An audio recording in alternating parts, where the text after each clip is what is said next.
سابق وزیر اعظم عمران خان کی 21 دسمبر کو اڈیالہ جیل میں وکلا کے ہمراہ صحافیوں سے گفتگو۔ حکومت کو اتوار 22 دسمبر تک کا وقت دیا ہے۔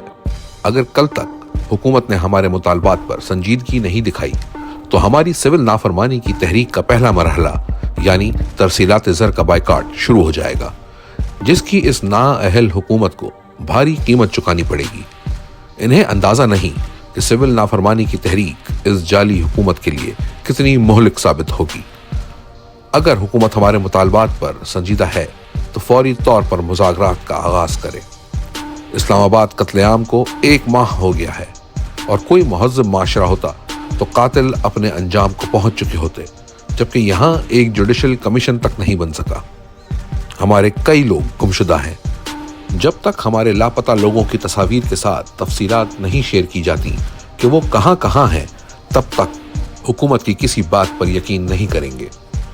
ملٹری کورٹس کے ذریعے سیاسی ورکروں کو سزائیں دینے سے بہتر ہے کہ ملک میں لگے مارشل لا کا باقاعدہ اعلان کر دیا جائے۔ 9 مئی کے ذمہ دار وہ ہیں جنہوں نے CCTV فوٹیجز چوری کی، جنہوں نے لوگوں پر گولیاں چلائیں، وہی جج، جوری اور جلاد بنے سزائیں بھی سنا رہے ہیں۔ یہ جمہوریت نہیں، جنگل کا قانون ہے۔ ہمارا دوسرا مطالبہ 9 مئی کی آزادانہ تحقیقات ہے، جس کے لیے ہم بارہا سپریم کورٹ سے بھی مطالبہ کر چکے ہیں۔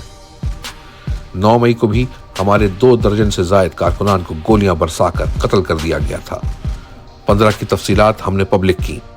مزید برآں ہمارے سینکڑوں کارکنان کو اس دن گولیاں ماری گئی تھیں۔ کسی ایک فوجی یا پولیس والے کی جان نہیں گئی تو دہشت گردی کیسے ہوئی؟ کیا نہتی عوام کا پرامن احتجاج دہشت گردی کے زمرے میں آتا ہے یا ان پر سیدھی گولیاں برسانا؟ مجھے معلوم ہے القادر ٹرسٹ یونیورسٹی کے کیس کا فیصلہ کیا آنا ہے۔ یہاں سارے فیصلے پہلے سے لکھ کر آتے ہیں۔ میرے خلاف اڈیالہ جیل میں 3 فیصلے سنائے گئے۔ تینوں فیصلے اعلیٰ عدالتوں میں ختم ہو گئے کیونکہ سارے کیسز جھوٹے اور بے بنیاد تھے۔ حکومت کی غیر سنجیدگی سے میرا نہیں، ملک کا نقصان ہو رہا ہے۔ لوگوں کے گھروں میں ماتم ہو رہا ہے۔ ہمارے لوگوں کی اگر کوئی مجبوری ہو تو بند کمرے میں مذاکرات کریں۔ 26 نومبر قتل عام کے قاتلوں اور سہولت کاروں کے ساتھ تصاویر نہیں بنانی چاہیے۔ ہمارے جو لوگ گرفتار کیے گئے ہیں انہیں سخت سردی میں اٹک جیل میں تمبوؤں میں رکھا گیا ہے، جو کہ نہ صرف قانون بلکہ انسانیت کے بھی خلاف ہے۔ ہمارے ILF وکلا کی ٹیمز مزید متحرک ہو کر ان کو ریلیف دلوائیں۔